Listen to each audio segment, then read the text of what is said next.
తుంగభద్ర డ్యాంను పరిశీలించిన కర్ణాటక సీఎం సిద్ధరామయ్య.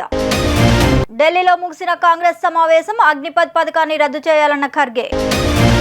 ఎన్నికల్లో గెలవడం మాకు కష్టం కాదు, విలువలకు కట్టుబడి పోటీ చేయలేదు హోంమంత్రి అనిత. రేషన్ మాఫియాపై ఉక్కుపాదం మోపుతాం, చెక్ పోస్టుల ఏర్పాటులో తగ్గేదే లేదు నాదెండ్ల.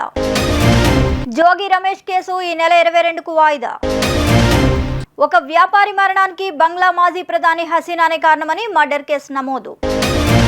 ముగిసిన ఎమ్మెల్సీ నామినేషన్స్, వైసీపీ నుండి బొత్స, స్వతంత్ర అభ్యర్థి షఫీ.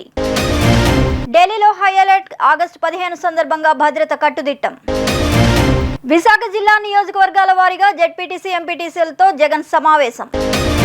ప్రైవేట్ మెడికల్ కాలేజీలో ఈడబ్ల్యూఎస్ కింద సీట్ల కేటాయింపు జీవోను నిలిపివేసిన హైకోర్టు. విశాఖ నగరంలో పలు రెస్టారెంట్లపై ఫుడ్ సేఫ్టీ అధికారులు దాడులు. డిసెంబర్ 15న వైజాగ్ నేవీ మ్యారథాన్.